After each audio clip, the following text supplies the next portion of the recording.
하나님의 말씀은 잠언 9장 10절 상반전 말씀만 우리가 보겠는데 9장 10절을 다 같이 읽겠습니다. 시작. 여호와를 경외하는 것이 지혜의 근본이요 거룩하신 자를 아는 것이 명철이라. 아멘. 여러분 성경 한 구절을 더 보겠습니다. 누가복음 12장 4절부터 7절까지 우리가 다 같이 한 목소리로 읽겠습니다. 내가 내 친구 너희에게 말하노니 몸을 죽이고 그 후에는 능히 더 못하는 자들을 두려워하지 말라. 마땅히 두려워할 자를 내가 너희에게 보이리니 곧 죽인 후에 또한 지옥에 던져 넣는 권세 있는 그를 두려워하라. 내가 참으로 너희에게 이르노니 그를 두려워하라. 참새 5마리가 2 아스리온에 팔리는 것이 아니냐. 그러나 하나님 앞에서는 그 하나도 잊어버리시는 바 되지 아니하는도다. 너희에게는 심지어 머리털까지도 다 세신 바 되었나니 두려워하지 말라. 너희는 많은 참새보다 더 귀하지 아니하. 두려워하지 말라. 너희는 많은 참새보다 더 귀하니라. 아멘. 지난 시간까지 우리는 지혜로우신 하나님에 대하여 3주에 걸쳐서 말씀을 나누었습니다. 하나님의 지혜가 전 우주, 그리고 이 공동체, 또 가정과 우리 각자의 개인 가운데 놀랍게 역사하고 계심을 믿습니다.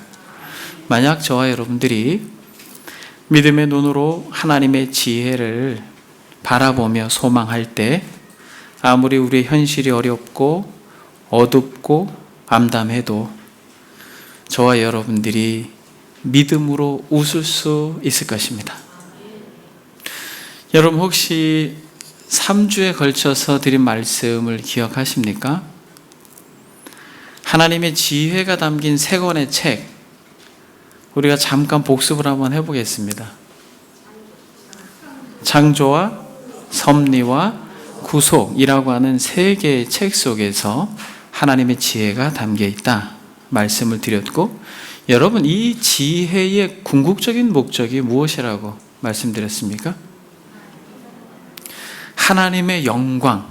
그래서 여러분 하나님의 영광, 이것은 구호가 아니라 저와 여러분들이 실제로 이 아름다운 꽃과 같이 저와 여러분들의 어떤 삶의 위치와 상관없이 이 하나님의 지혜를 노래하게 될 때 우리는 하나님께 영광을 돌리는 자들이 되는 것입니다.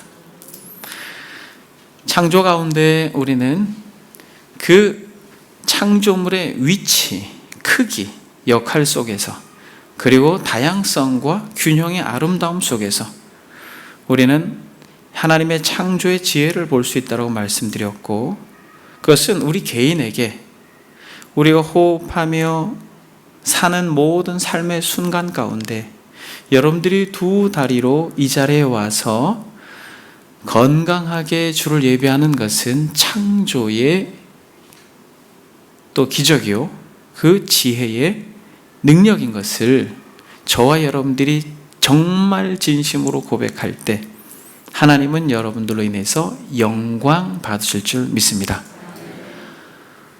내가 살아가고 있는 게, 호흡하며 사는 게, 음식을 먹고 소화하고 또 옷을 입었을 때 몸이 따뜻해지는 게, 전 우주적인 창조의 영광을 보기 전에 소우주인 우리의 인간의 삶의 면면 속에서 하나님의 창조의 지혜가 담겨 있다라는 것을 여러분들이 정말 인정하게 될 때 여러분들은 하나님의 영광을 드러내는 존재가 되는 것입니다. 여러분들이 호흡하고 있는 것이 하나님의 은혜라고 믿습니까? 여러분, 2번째로 섭리 가운데 하나님의 영광을 드러내는 것은 무엇입니까? 실타래와 같이 얽혀있는 삶. 여러분들의 삶을 한번 돌아봐 보십시오. 마치 엉켜있는 실과 같지 않습니까? 다윗과 같이, 요셉과 같이 하나님의 약속과 반하는 그러한 삶의 연속선상에서 혹시 어두움 가운데 고통하고 있습니까? 그럴지라도 아무리 칠흑같이 어두운 그 밤중에 좌절하고 절망하지 않고 고개를 들어서 반짝거리는 별을 보듯 하나님의 이 섭리의 지혜를 소망할 때, 그 절망 속에서 하나님의 섭리의 지혜를 믿고 하나님을 바라볼 때 하나님은 그것으로 영광 받으심을 믿습니다. 그리고 여러분, 더 나아가서 이 창조와 섭리의 지혜는 궁극적으로 무엇을 향한다라고 말하였습니까? 바로 구속에 나타난 지혜를 담아낸다라고 말씀드렸습니다. 그래서 이 구속은 하나님의 완전한 공의와 하나님의 완전한 자비를 누가?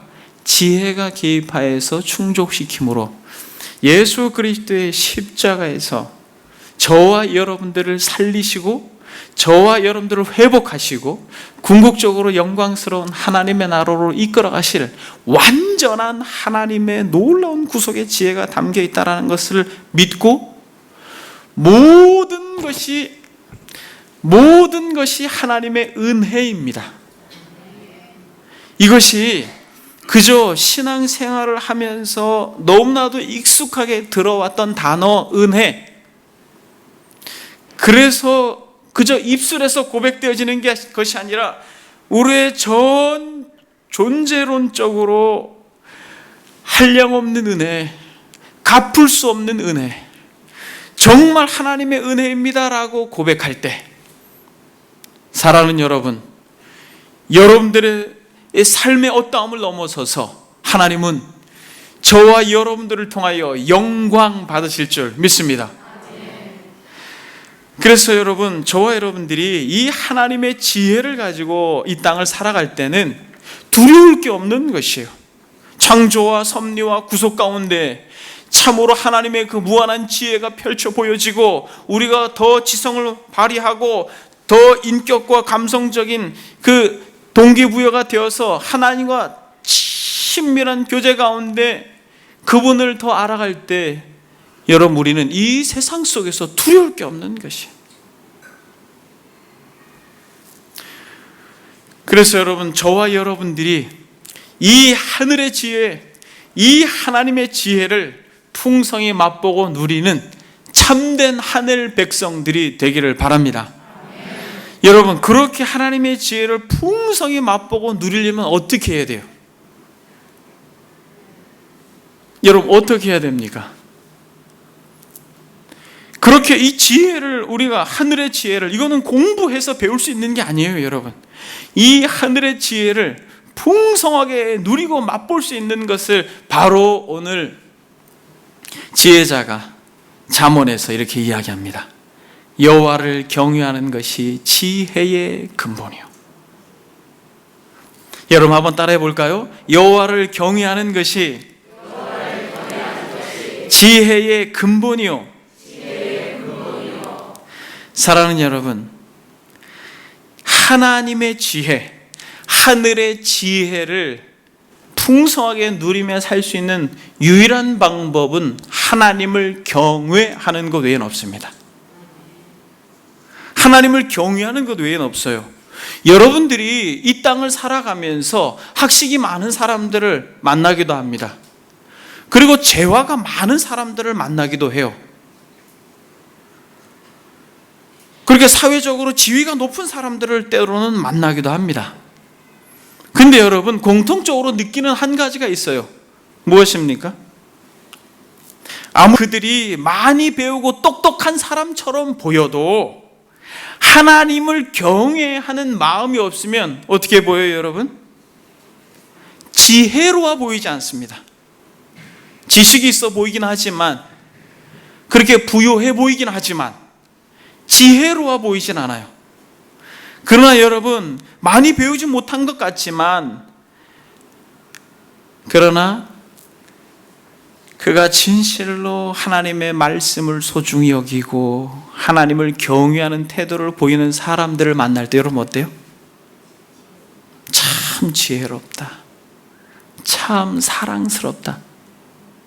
여러분, 지금 저와 여러분들의 삶의 배경을 바꾸는 것은 어렵습니다.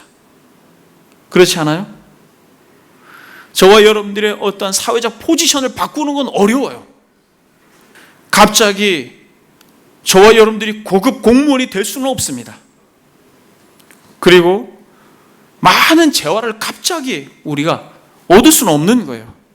그러나 여러분, 이 땅을 살아갈 때 진실로 지혜로워 보일 수 있는 것은 그런 외적인 것이 아니라 하나님을 경외할 때만 살아가는 여러분, 그것은 세상에서 어떠한 것으로도 대신할 수 없는 그러한 놀라운 하나님의 은혜의 방편을 저와 여러분들에게 주셨다는 것을 여러분 이 시간 믿고 소망할 수 있길 바랍니다. 하나님을 경외하는 것, 그것은 바로 지혜의 근본이다 라고 말합니다. 성경은 많은 부분 여호와를 경외하라고 말합니다. 전도서에서도 지혜자가 전도서를 마무리하면서 그 마지막 절 바로 앞절에서 이렇게 말합니다. 하나님을 경외하고 그의 명령을 지킬지어다. 이것이 모든 사람의 본분이니라, 이렇게 이야기합니다. 하나님을 경외하고 그의 명령을 지킬지어다. 사랑하는 여러분, 이 땅을 살아가는 참된 성도들에게 요청되어지는 신앙의 최고의 방향성은 하나님을 경외하는 것이, 저와 여러분들이 하나님을 경외하는 자들이 되길 바랍니다. 여러분, 그러면 하나님을 경외한다는 게 무엇이에요? 경외, 익숙한 단어이긴 하지만은 이 의미는 경험적으로 알게 되는 그러한 단어입니다. 사전적 의미로 이해하기는 좀 어려운 단어예요. 그러나 이 경외라고 하는 단어는 두려움, 떨림이라고 하는 의미를 가지고 있어요. 그래서 성경에 적지 않게 경외라고 하는 단어를 두려움이라고 표현합니다. 시편에 보게 되면 55편에 두려움과 떨림이 내게 이르고 공포가 나를 덮었다라고 말할 때 이 두려움이 동일하게 이 경외라고 하는 단어입니다. 그리고 시편 90편에도 모세는 누가 주의 노여움의 능력을 알며 누가 주의 진노의 두려움을 알리까? 라고 말할 때에 이 진노의 두려움이라고 하는 이 두려움이 경외라고 하는 단어입니다.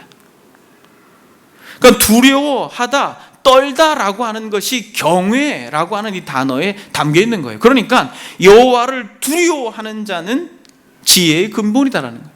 여호와를 떨면서 두려워하는 자가 바로 지혜의 근본이라는 거예요. 그래서 이것은 어떤 공포감으로서의 두려워하고 떠는 것이 아니라 하나님의 주권과 하나님의 영광을 인정하는 자가 그 하나님의 거룩하심 앞에 자기와 존재론적으로 다른 경건한 두려움을 말하면서 경건한 공경심을 경외라고 이야기합니다. 그래서 여러분들이 이 개념이 조금 어렵게 들릴 수 있겠습니다만 한번 주보를 보겠습니다. 이해를 돕기 위해서 토마스 왓슨이라고 하는 청교도 목사님은 경외라고 하는 것을 이렇게 정의합니다. 경외란 거룩한 두려움, 즉 거룩하신 하나님을 우러러보고 존중하는 마음을 뜻합니다. 항상 하나님의 거룩하신 눈길 앞에 우리 자신을 적나라하게 드러내는 태도, 그것이 곧 경외의 참뜻입니다. 한마디로 경외는 하나님과 인간, 우리의 무한한 차이에서 생겨나는 정서입니다. 하나님을 경외하는 것은 사람의 본분입니다. 경외는 가장 앞선 은혜, 즉 하나님께서 우리 마음에 뿌리신 첫 번째 씨앗입니다. 신자에게 하나님은 너무나 위대하고 선한 분이십니다. 따라서 참 그리스도인이라면 그분을 노엽게 하거나 혹시나 그분을 잃을까 봐 늘 두려워할 수밖에 없습니다. 경건한 자들은 자식이 아버지를 두려워하듯 이 하나님을 두려워합니다. 여러분, 경외라고 하는 이 개념의 정서가 어떻게 조금 이해되었습니까? 경외라고 하는 것은 하나님이 어떤 분이신지 존재론적으로 경험되어지는 것과 아울러서 그 하나님 앞에 내가 어떠한 존재인지 인식되어질 때 생기는 정서예요.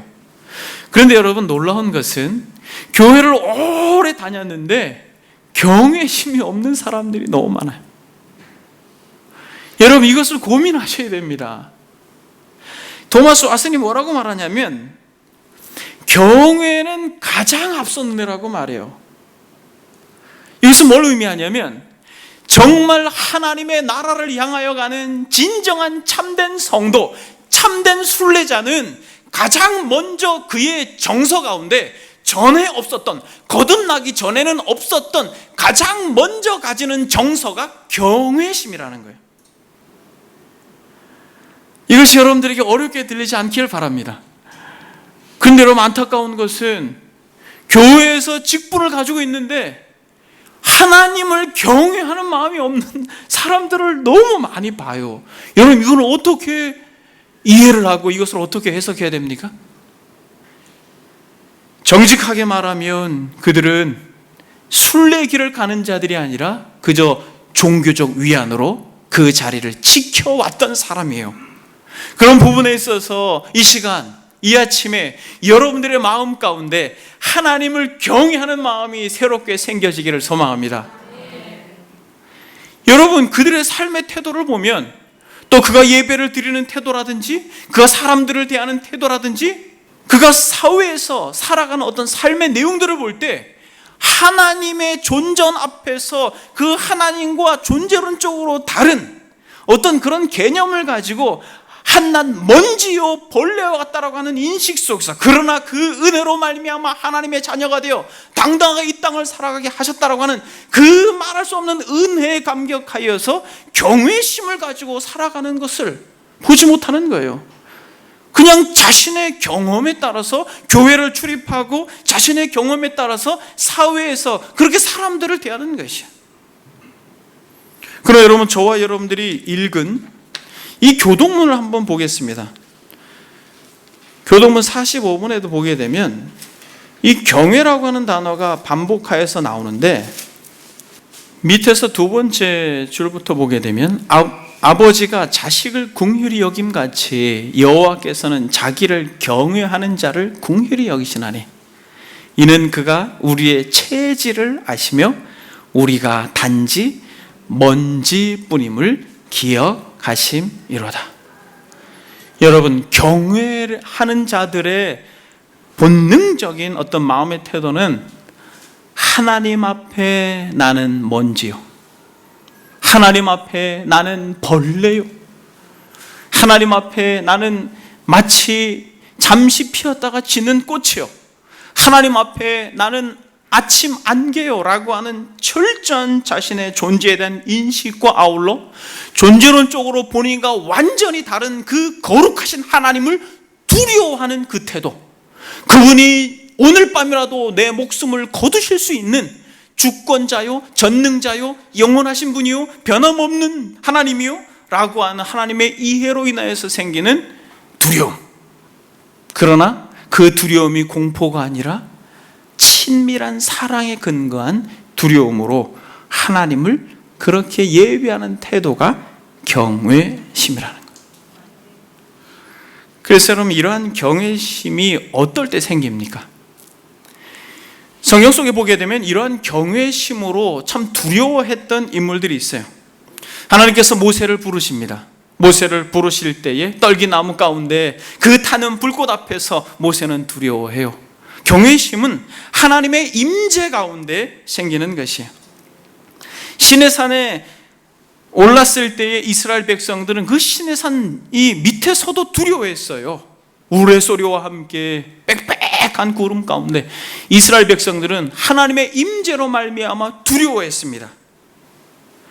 뿐만 아니라 성전에서 거룩하신 하나님의 임재를 경험했을 때 이사야는 두려워했어요. 화로다 나여 망하게 되었도다라고 말합니다. 베드로도 마찬가지예요. 고기를 잡으려고 갔지만은 결국 그리스도의 놀라운 기적적인 은혜로 만선이 될 때 그는 본능적으로 하나님의 임재로 말미암아 무릎을 꿇고 뭐라고 말합니까? 나를 떠나소서, 나는 죄인입니다 라고 말하며 하나님의 이 임재로 인하여서 경외심을 가지게 됩니다. 그러니까 여러분, 결국 하나님을 경외하는 이 경외심은 어디서 생기냐면 하나님의 임재 가운데 생기는 것이에요. 그러니까 저와 여러분들이 진짜 하나님의 나라를 향하여 가는 참 순례자요, 새 에덴의 진정한 시민이라고 하는 것을 우리가 어떻게 알 수 있냐면 하나님의 임재 가운데 경외심을 가져야 되는 거예요. 여러분, 우리가 이 땅을 살아가는 데 있어서 하나님의 임재를 가장 강력하게 느낄 수 있는 때가 언제입니까? 예배할 때예요. 그런데 여러분, 예배 중에 경외심을 가지고 있지 않는 이들을 종종 보게 돼요. 베드로가 오순절날에 성령 충만하여 말씀을 증거할 때 어떤 일이 벌어집니까? 성령이 임함으로 많은 사람들이 돌이켜 회심을 하게 됩니다. 베드로가 설교를 해요. 너희가 십자가에 못 박힌 이 예수를 하나님이 주와 그리스도가 되게 하셨다. 너희들이 바로 예수 그리스도 그 메시아를 십자가에 매달았다 라고 말하면서 복음을 증거하니까 어떤 일이 벌어져요? 이 이야기를 들었던 이스라엘 백성들이 형제들아 우리가 어찌할꼬 라고 말하면서 그들의 마음이 찔려서 울부짖으며 두려워하는 것이에요. 사랑하는 여러분, 바울도 신라와 함께 감옥에 갇혔을 때 어떤 일이 벌어집니까? 찬송하며 기도할 때에 땅이 흔들리고 갑자기 큰 지진이나 옥토가 움직이고 문이 열리니까 누가? 간수가 자다 말고 벌떡 일어나서 이 죄수들이 다 도망갔는 줄 알고 칼을 뽑아서 자결하려고 했을 때 어떻게 해요? 바울이 크게 소리 지릅니다. 내 몸을 상하지 말라. 우리가 다 여기 있노라 하니 간수가 등불을 달라 하며 뛰어 들어가 무서워 떨며 바울과 실라 앞에 엎드리고 그들을 데리고 나가 이르되 선생들이여 내가 어떻게 하여야 구원을 얻으리까?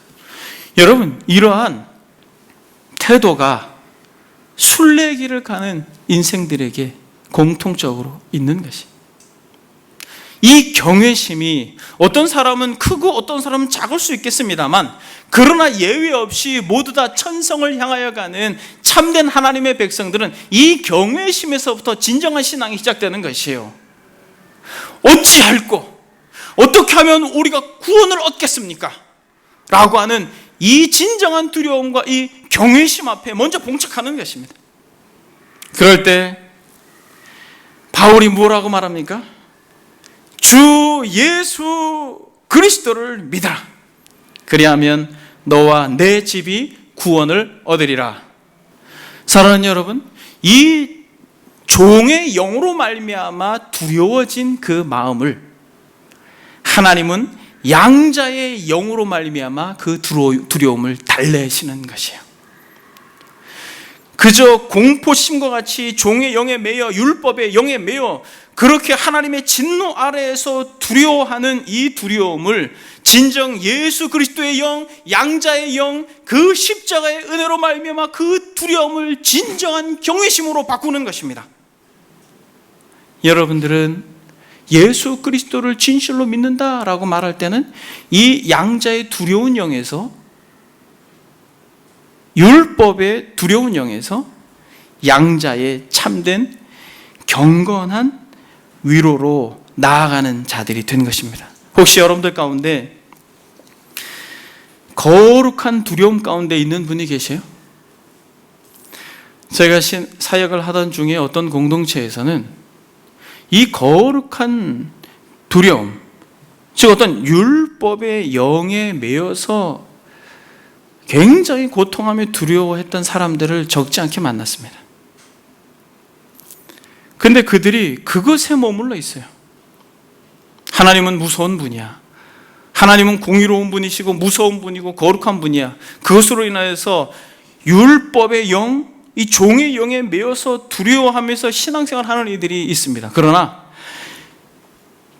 여호와를 경외하는 자가 지혜의 근본이라고 말할 때 이 경외심은 이 율법에 매여 있는 어떤 이러한 종의 두려움이 아니라 예수 그리스도로 말미암아 구원받은 양자의 영을 받은 자로서 하나님을 몹시 사랑하지만 그러나 존재론적으로 다른 거룩하신 하나님에 대한 참된 두려움으로 나아가는 것을 경외라고 말합니다. 사랑하는 여러분, 여러분들이 지금 현재 어떠한 종의 영으로, 율법의 영으로 예수 그리스도를 믿을 때, 신앙 생활을 할 때 어떤 이러한 두려움 가운데 있는 이들이 있다면 여러분, 이 시간에 예수 그리스도께로 나오십시오. 선생들이여 내가 어떻게 해야 구원을 받으리까? 라고 할 때에 바울이 주 예수를 믿으라 라고 말했던 것처럼 저와 여러분들의 모든 죄를 짊어지신 예수 그리스도께 나와 그 은혜를 소망할 때 하나님께서 여러분들에게 참된 경건함으로, 참된 경외심으로 여러분들의 마음을 온전히 회복시킬 줄 믿습니다. 주 예수를 믿으라. 그리하면 너와 내 집이 구원을 얻으리라. 실제로 간수는 이 바울과 실라를 자신의 집으로 초대하고 결국 온 가족이 세례를 받음으로 그들이 다 그 온 집안이 하나님을 믿음으로 크게 기뻐했다라고 말합니다. 근데 여러분, 이렇게 이러한 경외심은 예수 그리스도를 믿음으로 말미암아 온전한 경외심으로 드러나는데, 이 경외심은 그저 예수님을 영접할 때, 예수님을 믿을 때 그저 순간적으로 생기고 사라지는 게 아니라 우리가 이 믿음의 여정을 마칠 때까지 이 경외심은 증폭됩니다. 여러분, 이것을 여러분들이 이 시간에 마음속에 간직할 수 있길 바랍니다. 경외심은 어떠한 하나님의 임재를 경험했을 때 순간적으로 생기다가 마는 것이 아니라 우리의 신앙의 여정 속에서 지속적으로 이 경외심이 증폭됩니다. 여러분들이 10년 정도 신앙생활을 했으면 어때요? 여러분들의 마음이 10년 정도의 하나님에 대한 경외심이 증폭되셨어야 됩니다.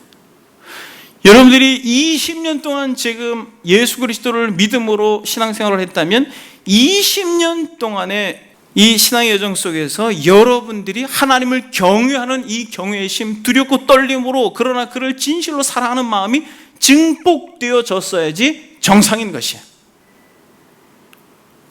그래서 사도 바울이 뭐라고 말합니까? 빌립보서 2장에서 그러므로 나의 사랑하는 자들아, 너희가 나 있을 때뿐 아니라 더욱 지금 나 없을 때에도 항상 복종하여 두렵고 떨림으로 너희 구원을 이루라. 여러분, 이 사도 바울의 음성을 여러분들이 귀담아 듣기를 바랍니다. 두렵고 떨림으로 너희 구원을 이루라고 말하는 것이에요. 어떤 이들은 예수님을 한번 믿으면 됐지, 그리고 자신의 멋대로 그렇게 삶을 살아갑니다. 여러분, 그것은 의심해 보아야 되는 것이에요. 진정한 성도는 이 경외심이 증폭됩니다. 줄어들지 않아요. 이 경외심이 날마다 새로워지는 것입니다. 두렵고 떨림으로 너희 구원을 이루라고 말하는 하나님과의 이 말할 수 없는 관계의 친밀함이 날마다 더한 것이에요. 나는 예수님을 믿으니까 나는 천국에 갈 거야 라고 하는 이러한 단순한 논리에서 여러분들이 벗어날 수 있길 바라요. 진짜 예수 그리스도를 믿는 이 믿음은 참된 경외심을 낳고, 이 경외는 시간이 가면 갈수록 증폭되는 것이 정상입니다. 이 믿음만이 역사하고 이 믿음만이 구원합니다. 그 외에 스스로 자신을 기만하고 있는 그 믿음을 우리는 버려야 되는 것이에요. 우리가 믿음으로 구원받습니다만 이 믿음은 역사하는 것이에요. 경외심을 증폭시키는 것입니다. 여러분, 이렇게 하나님을 경외하는 자에게 주시는 하나님의 말할 수 없는 선물이 있습니다. 그것이 무엇이에요? 여러분들이 누리고 경험하는 것입니다. 하나님을 경외하는 사람, 그들에게 주시는 하나님의 최고의 선물이 무엇이에요? 그것은 친밀한 사랑이에요. 시편 25편을 한번 보겠습니다.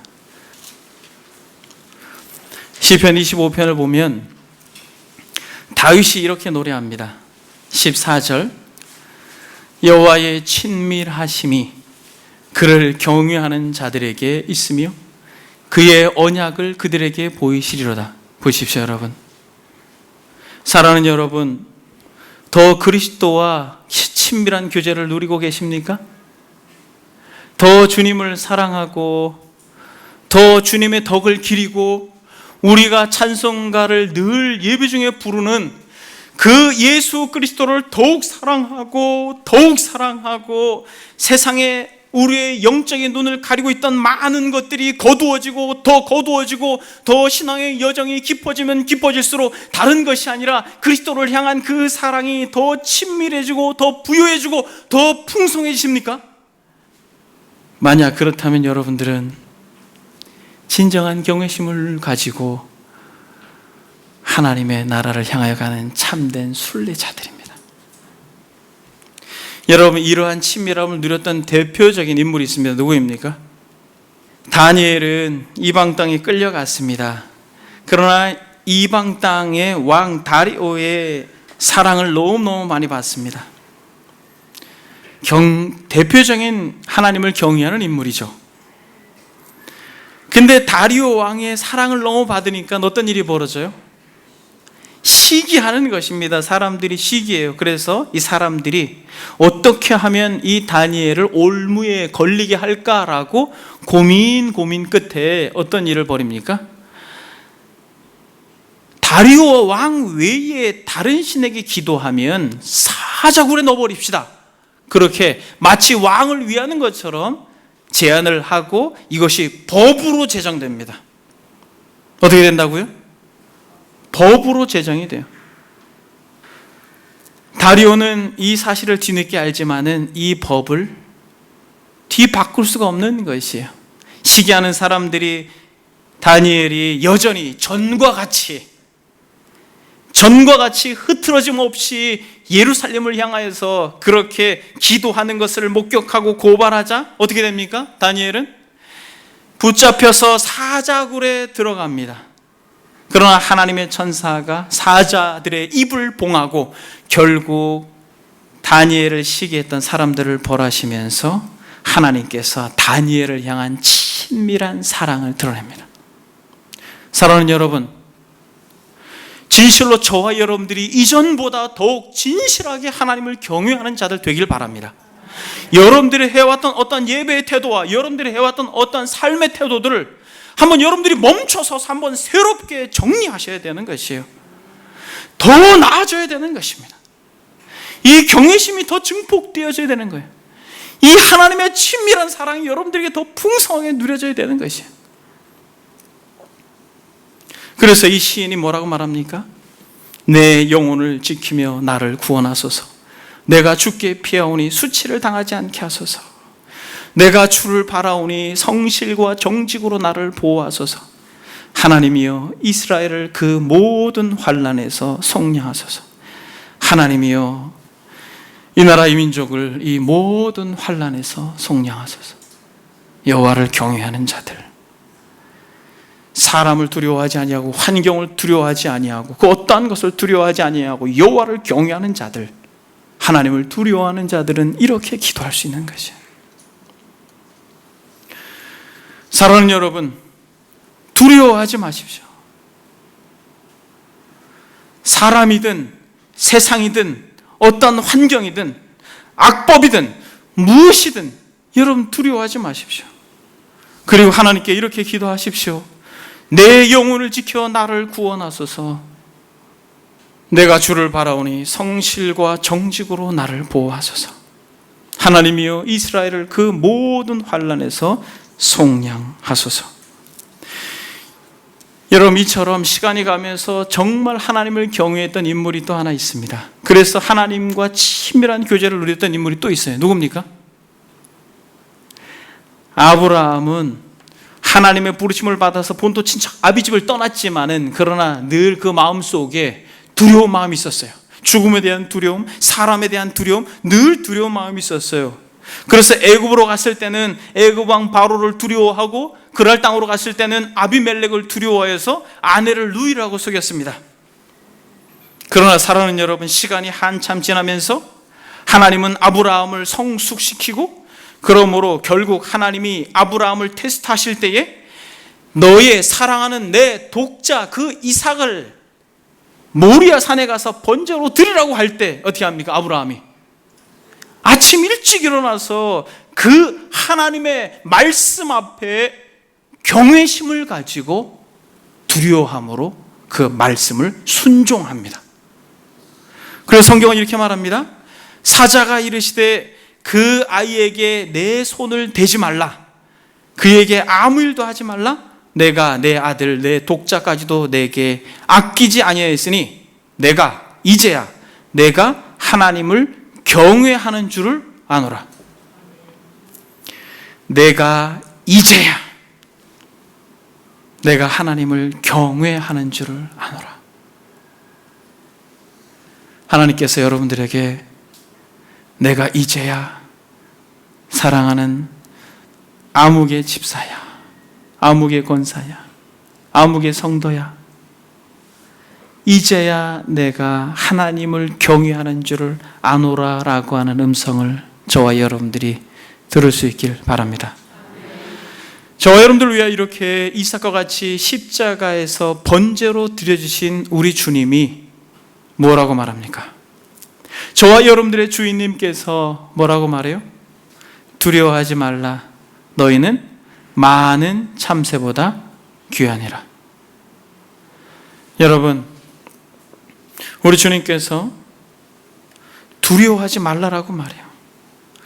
내가 내 친구 너희에게 말하노니 몸을 죽이고 그 후에는 능히 더 못하는 자를 두려워하지 말라.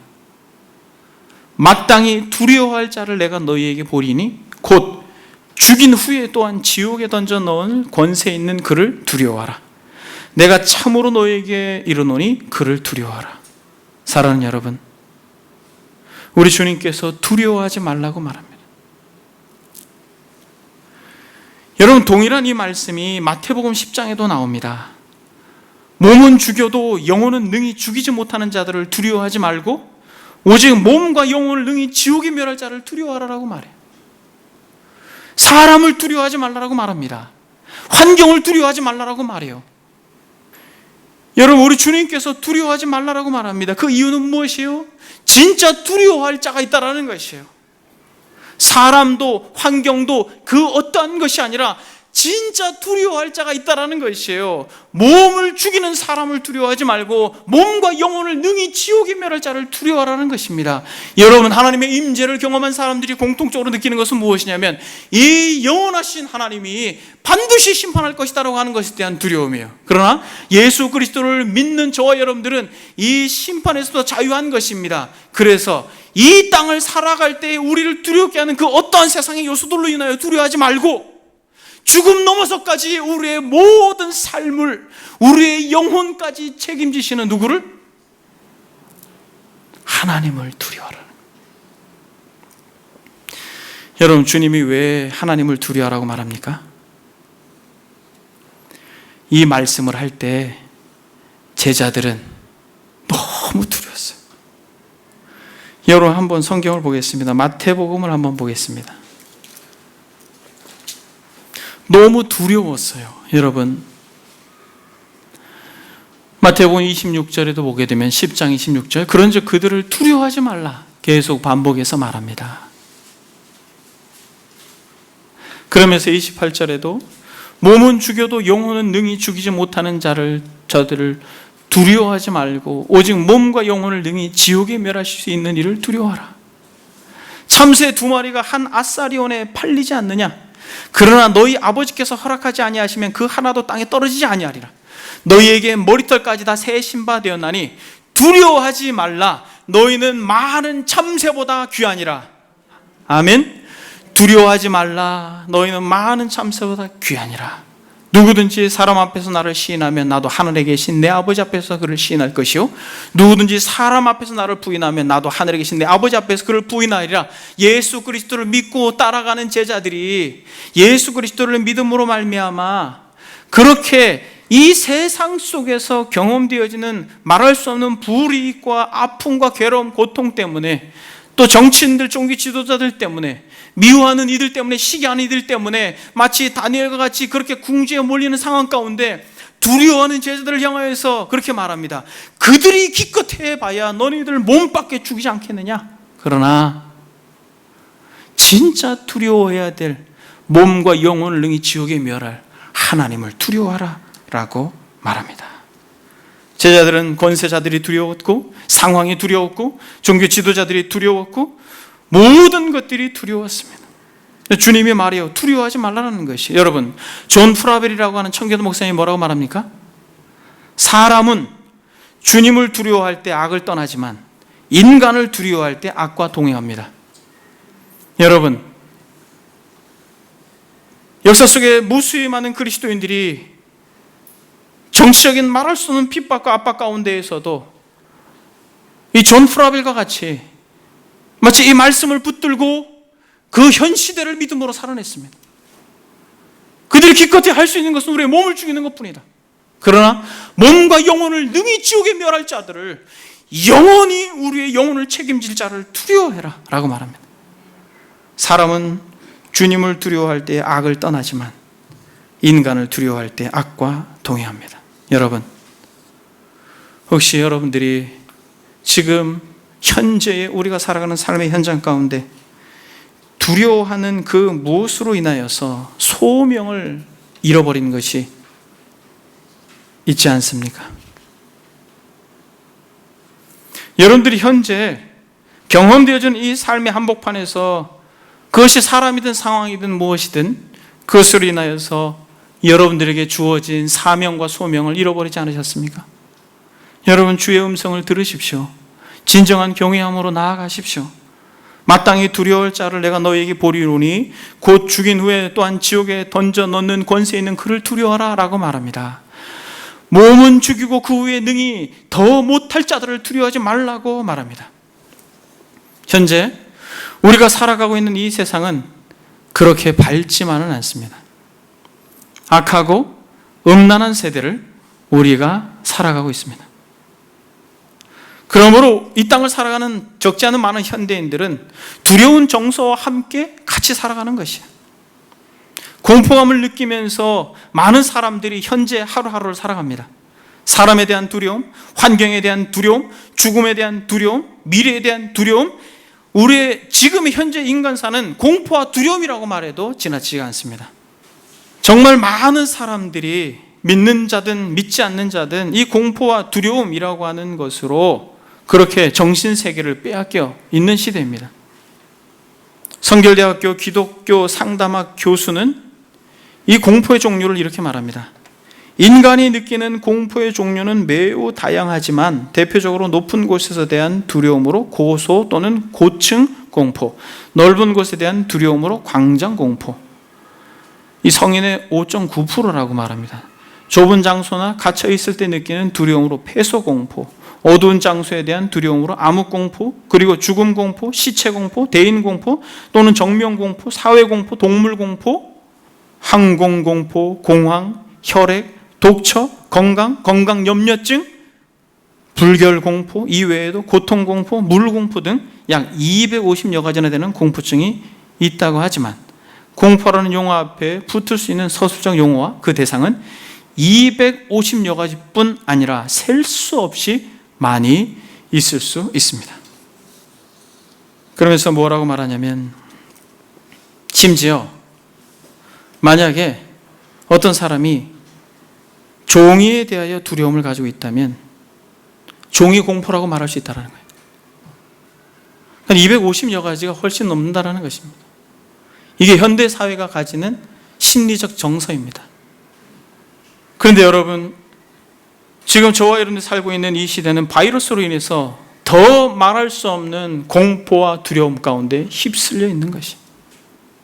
그래서 말할 수 없는 두려움 증상에 완전히 이 사회가 얼룩져서 쓰나미처럼 밀려가고 있습니다. 여러분, 여호와를 경외하는 자가 지혜의 근본이라고 하는 말씀을 그저 성경에 적혀있는 죽은 문자로 여러분들이 이해하지 않기를 바랍니다. 몸은 죽여도 영혼은 능히 죽이지 못하는 자들을 두려워하지 말고 오직 몸과 영혼을 능히 지옥에 멸할 자를 두려워하라고 말합니다.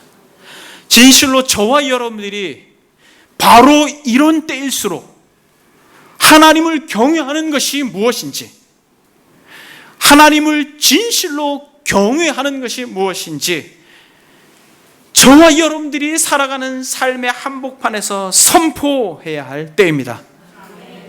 한 가지만 적용하고 말씀을 마치겠습니다. 여러분, 그러면 이 하나님을 경외하는 것을 무엇으로 드러낼 수 있습니까? 이것만 적용하겠습니다. 여러분, 하나님을 경외하는 것을 여러분들은 무엇으로 드러내시겠어요? 이 마태복음에서 주님은 정확하게 이렇게 말합니다. 두려워하지 말라. 너희는 많은 참새보다 귀하니라. 누구든지 32절에 사람 앞에서 나를 시인하면 나도 하늘에 계신 내 아버지 앞에서 그를 시인할 것이요, 누구든지 사람 앞에서 나를 부인하면 나도 하늘에 계신 내 아버지 앞에서 그를 부인하리라. 이것이에요, 여러분. 초대교회에 그리스도인들을 무자비하게 핍박할 그 당시에 그들은 나는 크리스찬입니다 라고 이야기했어요. 여러분, 저는 정말 잊지 못할 한 간증을 늘 생각합니다. 신대원 다닐 때 주기철 목사님의 아드님이 강단에 쓴 적이 있어요. 그때 본인 아버지에 대해서 이야기합니다. 같이 식사를 하는데 일본 순사가 와가지고 주기철! 나와! 여러분, 주기철 목사님 어떻게 하셨게요? 뒷문으로 도망가셨어요. 여러분, 그게 우리예요. 두렵습니다. 상황이 두렵고, 환경이 두렵고, 사람이 두렵고, 죽음이 두렵고, 여러분, 고통이 두려워요. 그리고 한참이 시간이 지난 뒤에 다시 집으로 와서 그 마루에 있는 기둥을 붙들고 하염없이 우셨다라고. 여러분, 그 두려움이 우리에게 있는 것은 자연스러운 것이에요. 우리 한국 교회의 역사 속에 참 위대했던 우리의 믿음의 선배도 두려워요, 여러분. 그렇게 기둥을 붙들고 하염없이 울었대.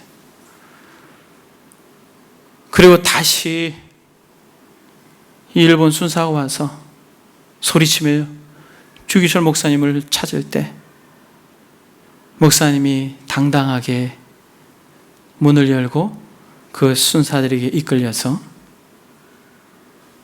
못이 튀어나온 그 가시바퀴를 걷고 거꾸로 물고문을 당하면서 고통 가운데 계시다가 순교하셨죠.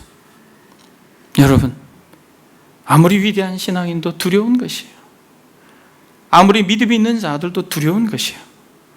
그러나 저와 여러분들이 이 세상의 홍수와 같이 이 범람한 말할 수 없는 이 공포증과 두려움 앞에 여러분들의 마음을 위축시키지 마시고 가슴을 펴십시오. 그리고 주의 음성에 귀를 기울이십시오. 몸은 죽여도 영혼은 능히 죽이지 못하는 자들을 두려워하지 말고 오직 몸과 영혼을 능히 지옥에 멸할 수 있는 이들을 두려워해라. 두려워하지 말라. 너희는 많은 참새보다 귀하니라. 여러분, 혹시 두려워하는 것이 있습니까? 여러분들의 자녀들이 어떻게 될까 불안하고, 여러분들의 남편이나 여러분들의 사업장이나 여러분들의 가정이나 여러분들의 삶에 크고 작은 어떤 문제, 이 다양한 환경 속에서 여러분들의 마음속에 공포와 두려움으로 여러분들의 마음을 얼룩지게 하는 것이 있습니까? 여러분, 그럴 때마다 하나님을 경외하십시오. 여호와를 경외하는 것이 지혜의 근본입니다. 여러분, 눈을 들어서 하나님을 보십시오. 그것이 우리가 세상과 다른 것입니다. 그것이 우리가 세상과 다른 것이에요. 눈을 들어 전능자를 바라보십시오. 그러므로 저와 여러분들이 당당하게 우리에게 주어진 이 현실의 홍수같이 쏟아지는 이 공포증으로부터 벗어나 빛과 소금으로 당당하게 예수 그리스도의 종으로서 이 땅을 살아내는 저와 여러분들이 되기를 소망합니다. 기도하겠습니다.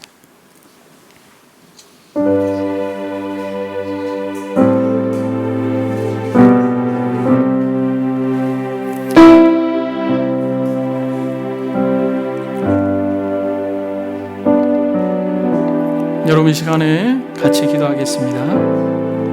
여러분, 두려워하지 마십시오. 여러분들의 생업으로 인해서, 여러분들의 자녀들로 인해서, 여러분들의 삶의 현장에서 겪고 있는 누구에게도 말할 수 없는 아픔과 상처로 인해서 두려워하지 마십시오. 그 두려움을 경외심으로 바꾸십시오.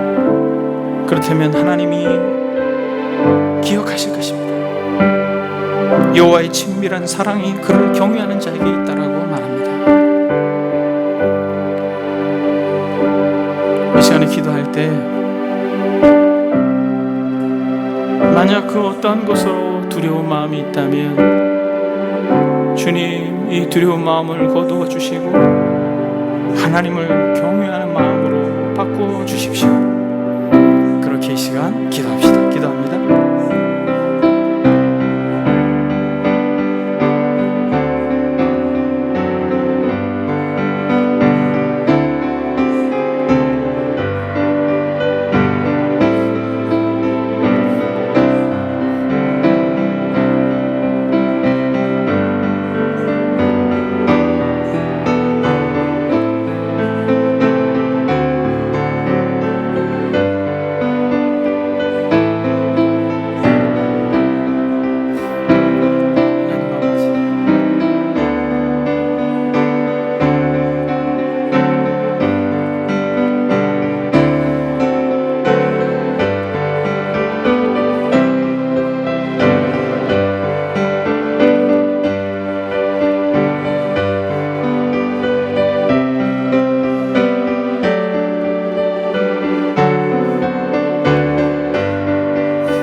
몸을 죽이고 그 외에는 능히 더 못하는 자를 두려워하지 말고 마땅히 두려워할 자를 내가 너희에게 보이리니 곧 죽인 후에 또한 지옥에 던져넣는 권세 있는 그를 두려워하라.